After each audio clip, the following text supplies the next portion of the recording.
Waalaikumsalam. Nah, saya masuk Bu Vera. Silakan Bu Siti. Mari, silakan duduk Bu Siti. Terima kasih banyak Bu.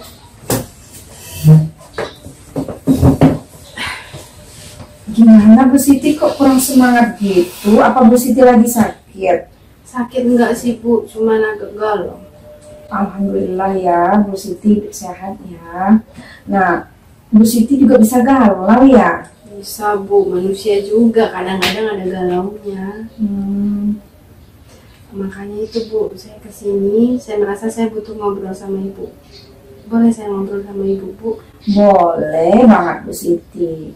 Nah, sebelum kita ngobrol nih lebih lanjut ya Bu Siti ya, kita lakukan mindfulness dulu yuk, biar Bu Siti fresh, tidak galau lagi. Boleh Bu.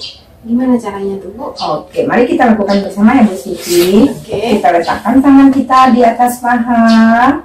Terus kita nggak boleh bersandar ya Bu Siti. Kemudian tenangkan pikiran Bu Siti, tenangkan hati Bu Siti. Kalau udah tenang, coba pejamkan mata Bu Siti. Kemudian tarik nafas, tahan, kemudian keluarkan perlahan. Nah, boleh buka Bu Siti. Gimana Bu Siti? Apa yang Bu Siti rasakan? Jauh lebih tenang Bu. Alhamdulillah ya Bu Siti ya, gitu juga yang saya rasakan. Nah, jika Bu Siti nanti galau atau emosinya kurang terkontrol gitu ya, maka Bu Siti bisa melakukan mindfulness ini dengan teknik stop atau dengan mindful listening, boleh banget ya Bu Siti ya. Ya Bu. Oke, nah dari hasil ngobrol kita nanti nih Bu Siti, apa yang ingin Bu Siti dapatkan? Kayaknya saya pengen mendapatkan pola pikir baru Bu, berubah pola pikir saya yang sebelumnya. Oke Bu Siti. Oh iya Bu Siti, siang-siang gini mau ngobrol apa nih? Jadi gini Bu, kemarin hari Selasa saya dipanggil oleh Bapak Kepala Sekolah ke ruangannya. Oh gitu. Terus ketika Bu Siti dipanggil, dia menyampaikan apa sama Bu Siti? Jadi gini, sebelumnya kan Bapak melakukan supervisi kepada saya, supervisi mengajar. Kemudian beliau menyampaikan, beliau kurang berkenan dengan cara saya mengajar karena saya tidak membawa buku teks ke kelas. Padahal saya mengajar itu sudah menggunakan sumber-sumber belajar yang terbaru dan sesuai dengan kurikulum yang digunakan di sekolah Bu. Gitu ya, berarti Bu Siti mengajar, kata Pak Kepala kan tidak menggunakan buku teks. Nah, tetapi sebenarnya Bu Siti sudah menggunakan media-media yang lain ya, dan mengacu lagi kepada kurikulum. Gitu ya Bu Siti ya. Bu. Gitu. Saya bisa merasakan apa yang Bu Siti rasakan nih. Nah, kalau boleh tahu, emangnya selama ini Bu Siti mengajar menggunakan media apa saja? Biasanya sih saya kalau ngajar itu pakai media PowerPoint Bu, media PPT. Jadi saya rangkum materi saya, kemudian saya visualkan materi itu dalam bentuk PPT kan. Kebetulan saya ini senang Bu kalau lihat animasi, bikin PowerPoint gitu. Jadi nanti di PowerPoint saya itu saya letakkan animasi dan gambar yang sesuai dengan materi yang saya ajarkan. Wah, itu bagus banget tuh Bu Siti. Nah, saya mau nanya nih sama Bu Siti, selain menggunakan PPT, biasanya Bu Siti menggunakan media apa lagi? Selain PPT, biasanya saya pakai video Bu. Video pembelajaran iya. Jadi yang materi yang sudah saya rangkum tadi itu saya visualkan, saya desain dalam bentuk video pembelajaran Bu. Oh, kalau misalnya kan Bu Siti desain nih, kira-kira apa ya? Mudah anak-anak mengerti menurut Bu Siti? Sejauh ini menurut saya sih anak-anak jadi lebih paham Bu, lebih mudah memahami materi menggunakan PPT dan video itu Bu, lebih efektif gitu. Wah, itu juga keren banget tuh Bu Siti. Menurut Bu Siti, apakah ketika mengajar menggunakan video pembelajaran nih yang Bu Siti ceritakan itu efektif nggak? Menurut saya efektif Bu. Jadi kan gini, dengan video itu anak-anak jadi lebih antusias, lebih semangat, lebih efektif sih menurut saya. Jadi, mohon maaf nih Bu Siti. Nah, bisa Bu Siti menjelaskan buktinya apa tadi yang efektif itu? Buktinya gini Bu, sebelumnya kalau dibandingkan dari sebelumnya yang tanpa media PPT dan video pembelajaran itu, anak-anak tuh banyak yang boring Bu, banyak yang ngantuk. Apalagi kan materi bahasa Inggris nih udah materinya susah, anak-anak nggak ngerti bahasanya Bu, jadi dia sulit memahami. Tapi dengan melalui media PPT, melalui video, walaupun dia nggak paham bahasanya, setidaknya dia tahu, oh jadi materi ini tentang ini, gambarnya seperti ini, videonya seperti ini. Jadi dia akan berusaha dengan bahasa dia sendiri memahami materi itu, gitu sih Bu. Bagus ya, Bu Siti smart kali ya. Nah, saya mau nanya lagi nih sama Bu Siti. Selain Bu Siti menggunakan PPT, video pembelajaran, ada lagi nggak media lain yang Bu Siti pakai? Ada sih Bu, biasanya lingkungan sekolah, taman sekolah, kan ada tanamannya, ada tumbuhan dan binatang di sekitar sekolah itu sih Bu biasanya. Wah, itu keren banget Bu Siti. Nah, jadi anak-anak itu bisa berinteraksi langsung ya? Anak-anak bisa berinteraksi langsung dengan lingkungan. Contohnya kan gini Bu, saya mengajarkan materi teks deskriptif. Materi itu kan tentang menggambarkan. Jadi melalui lingkungan itu dia bisa menggambarkan secara langsung apakah tumbuhannya itu seperti apa, binatang itu seperti apa. Dia bisa menggambarkannya langsung karena dia udah lihat langsung itunya, bendanya itu, hewannya, tumbuhannya gitu sih Bu. Cepat nggak Bu Siti anak-anak memahami pembelajaran? Lebih cepat sih Bu, lebih cepat dia menangkapnya lebih cepat. Cuma menurut Bapak Kepala Sekolah, Bu Siti mungkin dianggap belum maksimal atau kurang maksimal karena Bu Siti itu mengajar tidak membawa buku teks, gitu ya Bu Siti? Iya Bu, benar Bu.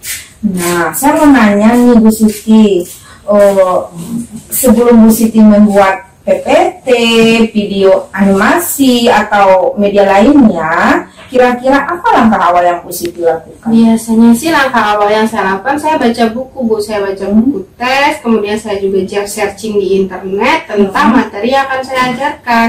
Wah, itu bagus banget Bu Siti. Nah, setelah Bu Siti membaca buku nih, searching di internet, apa yang Bu Siti lakukan lagi? Biasanya saya rangkum materinya, kemudian saya ketik, saya print, dan saya letakkan di meja saya Bu. Berarti sebenarnya Bu Siti juga sudah menggunakan buku teks kan? Iya benar sih Bu, cuman mungkin menurut Bapak Kepala Sekolah karena bukti fisiknya itu tidak ada di meja saya gitu. Iya. Nih, bagaimana caranya menurut Bu Siti agar buku teks itu terlihat di meja Bu Siti oleh Bapak Kepala Sekolah? Gimana ya Bu? Mungkin dikumpulkan jadi satu ya Bu, dari yang materi pertama sampai yang terakhir, kemudian saya bikin jadi modul. Wah, itu bagus banget tuh Bu Siti. Bagaimana caranya nih agar bahan ajar tadi, yang modul tadi, yang Bu Siti susun tadi, bagaimana caranya agar bahan ajar tadi bisa jadi modul? Bisa jadi modul, mungkin saya urutkan materinya nih dari yang pertama sampai yang terakhir. Kemudian saya kasih kata kunci per materinya biar mudah mencari materinya. Kemudian biar lebih oke, biar lebih keren, kayaknya bisa ya Bu minta tolong Pak Adi buat desainkan covernya, sama minta tolong Ibu nih, kayaknya saya butuh bantuan Ibu untuk jadi editor saya biar kata-kata di modul saya lebih menarik. Apa Ibu bisa nolong saya Bu? Insya Allah Bu Siti, dengan senang hati saya akan bantu Bu Siti. Kasih banyak Bu Vera. Sama-sama Bu Siti. Sebenarnya bagus juga ya Bu ya ide saya buat bikin modul itu. Kan di sekolah saya, di sekolah kita ini kan sering mati lampu nih Bu. Jadi kalau seandainya saya punya modul, saya tetap bisa ngajar walaupun nanti mati lampu, nggak bisa ngeprint bahan, kan saya udah punya modulnya nih. Betul sekali Bu Siti. Oh iya deh Bu Siti, kalau seandainya nih modulnya tuh udah jadi, Bu Siti punya rencana apa ke depannya?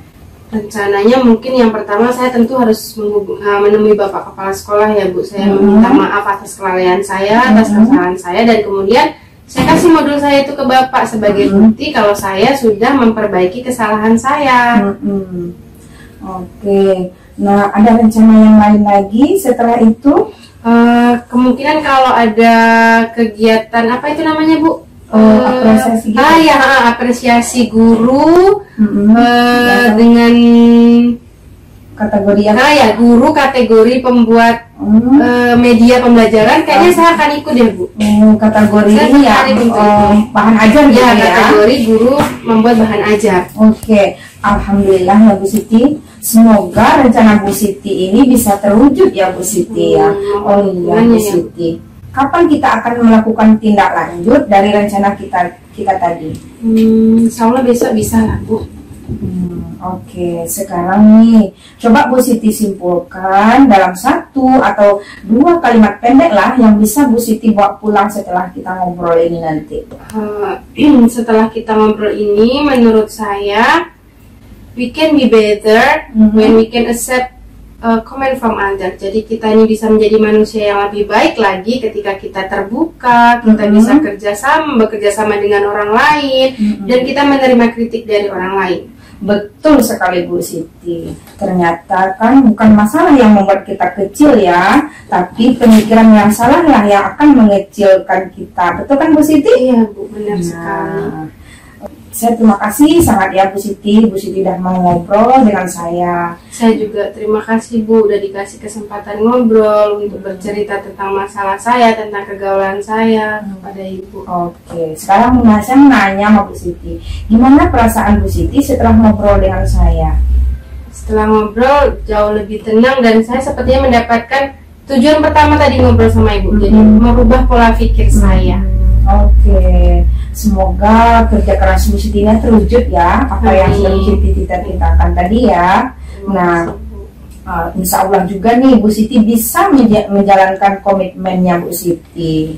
Oke Bu Siti. Thank you for the time in the occasion Bu. Jadi saya merasa saya lebih tenang, saya lebih terbuka lagi, dan saya bisa mendapatkan pola pikir yang baru setelah ngobrol sama Ibu. Terima kasih banyak ya Bu. Welcome Bu Siti. Saya pamit ya Bu. Okay. Assalamualaikum. Waalaikumsalam.